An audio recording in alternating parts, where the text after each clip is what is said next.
Abogado, no sé si usted está un poquito preocupado o no, o capaz que no, ¿no? Porque las papeletas con errores de 6 son 6.300.000 más o menos. Claro. Corresponden justamente a su partido y no han sido destruidas, trituradas. Hay motivos, digo yo, para preocuparse porque no se ha procedido en un acto que debería ser con un notario y antes del proceso. ¿Hay motivos para preocupación para usted o no? Jimmy, buenos días. Omar, un saludo. Esperancita. Hola. Un saludo especial para Esperancita. El club del fan, sí, club del fan, está bien. Sabe que sí, es un motivo de preocupación para todo el mundo. Como usted ha dicho, ahora dicen que soy el de la papeleta con error. Por eso yo creo que habiendo escuchado la nota que justamente ustedes acaban de pasar, es importante que la gente sepa que la papeleta válida es la que dice amigo. Ahí donde dice amigo es donde va la raya. Ahí ustedes encuentran amigo, esa es la papeleta buena. Eso es fácil de identificar. Pero como usted bien señala, Jimmy, es necesario que ese material se destruya en presencia de notario, con participación de la Contraloría General del Estado. Otra vez el Consejo Nacional Electoral va arrastrando dudas en este proceso de una manera que no tiene ninguna justificación. Dan papaya, pero sobre todo ponen en riesgo un proceso que no tiene por qué tener este tipo de riesgos. Ponen en evidencia que además los miembros del Consejo son brandeados, son gente que juega alguna escudería y no juegan a ser actores imparciales dentro del sistema. Es una pena. Bueno, fíjese en otro, ya que estamos hablando de estos problemas en la información, debemos agregar otro. Usted sabe que esto de votar por el número de cédula en la mañana y en la tarde, eso fue una recomendación, pero fue una recomendación, eso no es una disposición. Y hay mucha gente que se está confundiendo aún ahora y piensa que es obligatorio, cuando es un acto voluntario y nunca lo ha aclarado con fuerza comunicacional el CNE, ¿no? Estas son cosas que confunden al electorado. Yo estoy de acuerdo con usted, de hecho veo que hay es una falla. Vea, yo ya empiezo a pensar que no son fallas sino picardías, porque demasiadas fallas evidencian que puede haber incluso mano negra detrás del proceso. Los comunicadores, como usted bien señala, tienen técnica para llevar a cabo todos estos procesos y no es admisible que haya error. Yo, por ejemplo, estaba personalmente convencido hasta el último consejo consultivo que realmente era un tema obligatorio. Estaba dispuesto a ir a votar con pico y placa, pero veo que no es obligatorio. Y el tema de las papeletas, de nuevo, o sea, prestar confusiones de este tipo, o sea, de hecho, las confusiones no son justificables, pero además, ¿por qué desde la autoridad que está llamada a instaurar el orden en el proceso? Claro. A ver, ¿cómo va a ser su campaña el abogado Pedro José Freile? No alcanzamos a chequear a qué hora, dónde, va a ser algún acto público, una rueda de prensa por temas de bioseguridad, ¿qué va a ser? De hecho, verá, estábamos esperando el momento de estar en Café con JJ para hacer el anuncio del cierre de campaña, porque no? Claro, es que para que la gente sepa, es importante. Entonces, la una es, esta noche a las 8:30 de la noche en el fanpage de Pedro José Freile, vamos a hacer una terapia para indecisos, para todas esas personas que todavía no han decidido por quién votar y que de hecho se sienten amenazadas por estas confusiones que provoca el CNE, incluyendo esto de que no sabemos cuál es la papeleta. Vamos a explicar con la papeleta cuál es la válida, la que dice amigo en el centro ahí para que puedan rayar donde corresponde. Y un poco vamos a hablar de los otros partidos políticos, vamos a hablar en buena onda de las cosas útiles que encontramos en los planes de los demás, para ayudar a que esta decisión informada que tomen los ciudadanos tenga el verdadero valor que demanda la situación histórica. Ahora, así que a 8:30 de la noche, Jimmy, de hecho le espero ahí para que nos eche ahí un par de preguntas, nos diga, eso no funciona así, estás desubicado, Pedrito, este tema es por acá, lo que haga falta.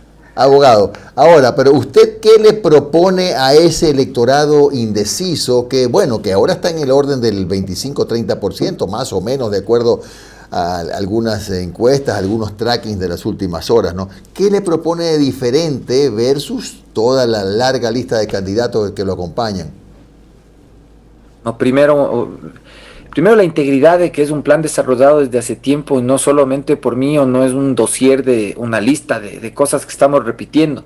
Hoy en la noche pensamos poner a prueba, de hecho, con expertos que vienen de áreas distintas de nuestro propio foco de interés, que de hecho pueden ser contestatarios a nuestro plan económico, poner a prueba cómo es que funciona. Entonces lo que pensamos es debatir nuevamente, pero de la mano de posiciones contrarias a las nuestras, la validez de lo que estamos proponiendo. Queremos ponernos a prueba para que la gente vea de qué tamaño es nuestra propuesta y por qué sostenemos que somos los ciudadanos mejores que los políticos. Claro, ahora, nuevamente, ¿me podría puntualizarme 2 o 3 de las propuestas que usted esta noche va a debatir? Claro, la relación internacional con acreedores, cómo sustentarla, el trabajo por horas, porque no es pauperización y cómo se estructura, y cómo funciona nuestro plan de reorganización de la contratación petrolera integrando a la industria local. Ahora bien, ¿cómo va a funcionar de diferente la contratación petrolera integrando a la industria local? Que por lo que alcanzo a advertir, no ha tenido el mismo trato que las empresas extranjeras. Para nada, pues Jimmy, imagínese usted, en el último año y medio, el gobierno hace una diferencia tan abismal entre el trato que le da a las empresas extranjeras que el que le da a las empresas ecuatorianas. Yo me acuerdo hace unos 8 meses más o menos, hubo un momento en esos de pobreza que entró un bache como de $80 millones a Petroamazonas. Había más de 1,000 proveedores locales y unos 7 proveedores extranjeros. Los $80 millones se fueron solo unos extranjeros. Y eso provocó la quiebra de casi la mitad de los proveedores locales del Estado. Pero todos esos proveedores locales sí tuvieron que seguir pagando impuestos, tuvieron que seguir pagando afiliaciones a la Seguridad Social y quebraron, porque por alguna razón el gobierno del Ecuador prefirió a los contratistas extranjeros. Son casos de la vida real, ¿verdad? Son dramáticos, gente que con 20, 30 años de industria de un día para el otro tenían ya, y de hecho la mayoría además, sobornado en procesos de soborno orquestados desde el poder, tenían que hacer cola por los famosos CUR en el Ministerio de Finanzas, y al final de cuentas, claro, podían más las chequeras de asociadas a las facturas grandes que a las de las facturas chicas. Entonces, todas estas injusticias, que de hecho develan por un lado el drama de estos contratistas, develan también las capacidades reales de quienes hacen la industria a través de estos terceros que son los que cobran y no pagan. Abogado, buenos días, le saludo a Omar Jaén, gracias por su tiempo. Ayer el presidente Lenín Moreno, con bombos y platillos en cadena nacional y al mejor estilo de Trump, me recordó mucho el estilo de Trump, así con su cúpula atrás y firmando ahí, dio de baja, no dio de baja, ojo, aplazó el pago para mí, y lo digo con sus palabras, este infame tributo del 2% sobre las ventas totales para los microempresarios en plena pandemia, ¿no? Ahora está pateando la pelota hacia más allá, ¿no? Para noviembre, es decir, al otro gobierno. Y en el caso de que usted pueda alcanzar Carondelet el 24 de mayo, ¿qué va a hacer con los tributos en el país? Con esta reforma tributaria. Hay muchos sectores también que están preocupados hablando sobre la ley humanitaria. ¿Cuál es? Yo sé que quizás van por dos vertientes, pero ¿qué podría pasar en su gobierno con la reforma tributaria y con la ley humanitaria? A ver, primero, la ley humanitaria, que de humanitario tiene poco, porque lo que provoca es una fórmula de flexibilización laboral que solo beneficia a ciertos sectores de la economía, digo yo, solamente a ciertas partes de la élite puerca alrededor del presidente. Debe ser sustituida completamente, o sea, esa ley no tiene sentido. Los beneficios de contratación, como en cualquier ley, o son para todos o no es para nadie. Nosotros, como usted sabe, Omar, estamos planteando la posibilidad de que se legalice en el Ecuador el trabajo por horas. Eso va más allá de la flexibilización, implica garantizar a costa de lo que sea los empleos de quienes tienen empleo, pero darle la oportunidad de trabajar por horas con afiliación a la Seguridad Social, con protección del Estado, a quienes hoy no tienen cómo trabajar. Y a las empresas la posibilidad de contratar lo que sí pueden pagar y no lo que no pueden pagar. Pero esto depende, obviamente, de que otras medidas puedan quitarles cargas tributarias de encima a la sociedad sin romper la lógica de los costos que el Estado tiene que asumir y que de hecho tiene que incrementar a nivel presupuestario, como lo que debe cubrir educación y salud. Entonces, por eso la reorganización petrolera que nosotros planteamos es la primera clave. Tapa el hueco porque libera fondos del presupuesto que hoy por hoy se utilizan para comprar mal servicios petroleros y genera dinero que de manera natural va a fluir después de los primeros 10 meses a través de la seguridad social. Pero en el tema impositivo nosotros sí estamos planteando una cosa que no es tan simpática, ¿verdad, Omar, para la gente? Vamos a tener que ayudar todos a pagar impuestos. La única manera de bajar impuestos es tener más contribuyentes, es decir, más gente pagando, menos impuestos los que pagan mucho y un poquito aunque sea, todos de alguna manera, porque la solidaridad tiene que ser un camino de dos vías. Si yo quiero que sean solidarios conmigo, pues yo no puedo ser solidario con alguien, realmente no estoy cumpliendo los preceptos que nuestra misma Constitución manda. Entonces, de cada dólar, aunque sea una fracción de centavo, tenemos que aprender a contribuir, pero tenemos que contribuir sobre el resultado. eso de pago por ver, resulta este impuesto del 2% para los microempresarios.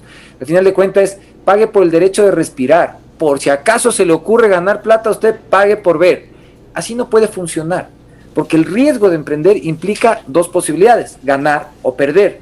Y los impuestos tienen que ser cuando se gana, en ninguna otra circunstancia. Entonces, para sacar adelante, de hecho, algunas industrias como la hospitalidad y el turismo, nosotros pensamos que es improbable la posibilidad de cobrarle impuestos a todo el sector económico después de esta guerra en la que estamos enfrentados todos. Así hicieron los europeos, italianos, franceses, españoles, después de la Segunda Guerra, y han logrado, de hecho, hacer industria del turismo.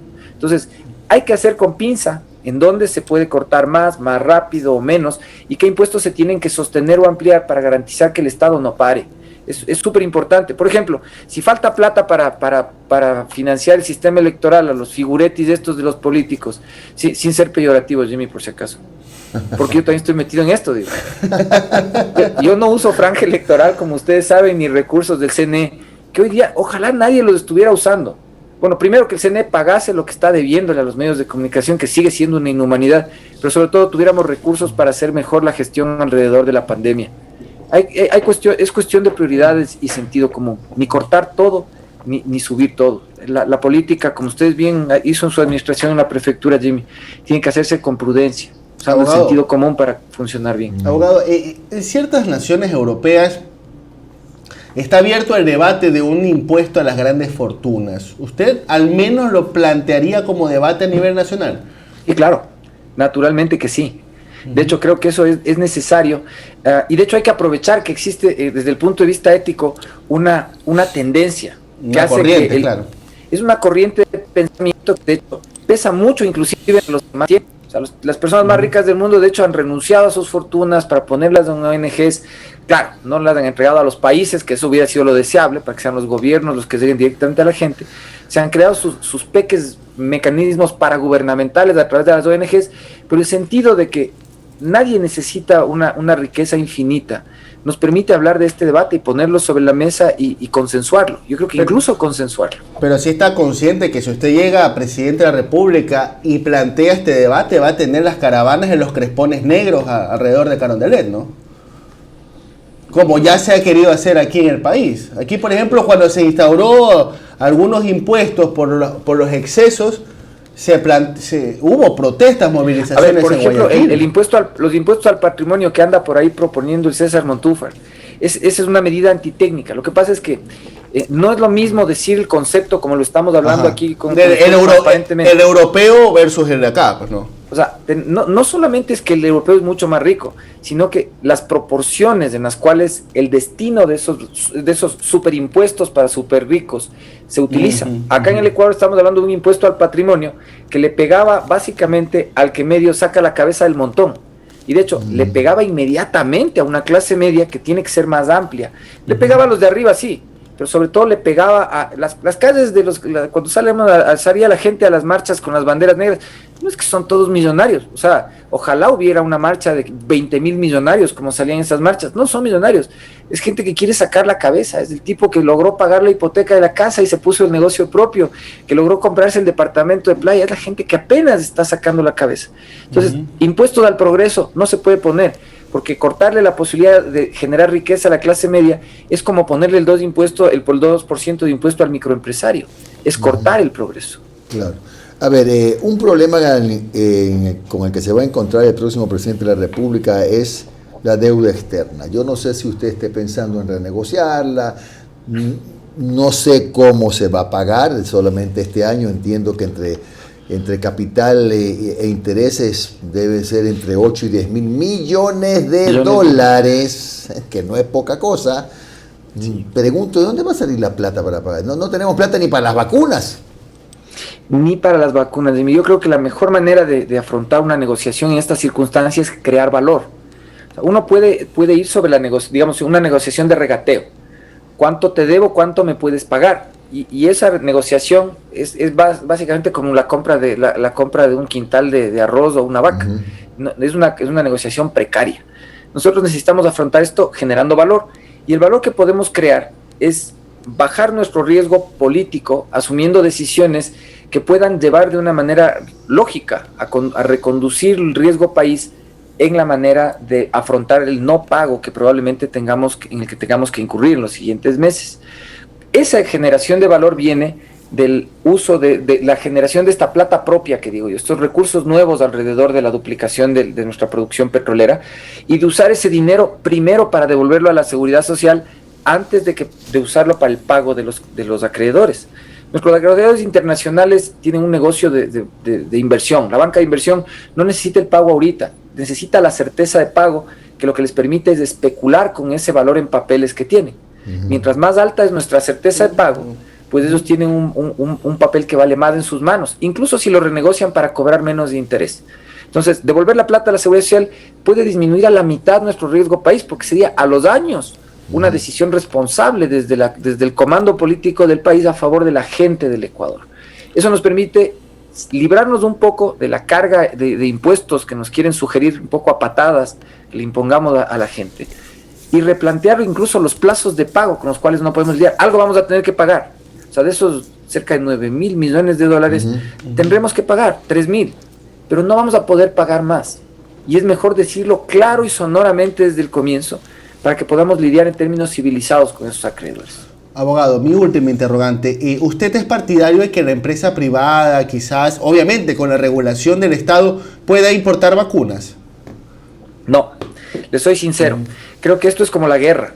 Y creo que en la guerra podemos llegar a un punto en donde el Estado tenga que decir vamos a expropiar o vamos a tener que utilizar esa linda camioneta de Jimmy, vamos a usarle para poner un antiaéreo porque nos invaden los entonces después le vamos a pagar por el uso de la camioneta. Eso puede ser, hasta un impuesto de guerra.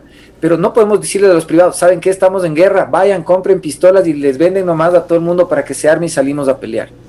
El Estado no puede hacer el otro y desvincularse la responsabilidad de atender la emergencia. Y peor todavía, crear negocio para algún de nuevo amiguete del presidente, para que sea él el que trae, vende las vacunas y en pandemia sale de la desgracia económica.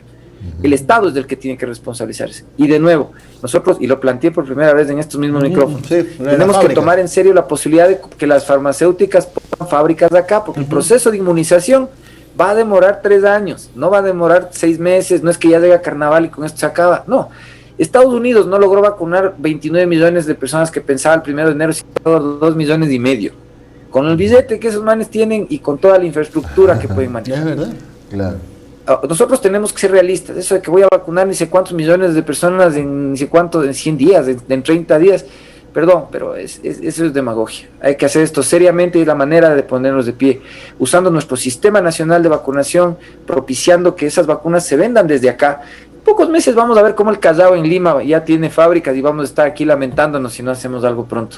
Claro. Bueno, pero el tema es hacer algo, porque la inacción es lo peor que nos puede pasar. Y en este momento estamos en medio de la inacción. Bueno. Así es. Gracias a abogado Pedro José Freile, suerte en su cierre de campaña, que tenga usted un buen día. Muchas gracias, Jimmy. Por si acaso, muchas gracias. Mi linda camioneta es del año 2014. Pero bueno, no, pero es linda igual, 8:30 de la noche, terapia para indecisos, no se olviden. La palabra correcta, dice amigo, ahí va la raya. Agradecerle al abogado porque ha sido uno de los candidatos que siempre ha estado dispuesto a colaborar siempre. Con este, y le deseamos suerte en esta jornada electoral.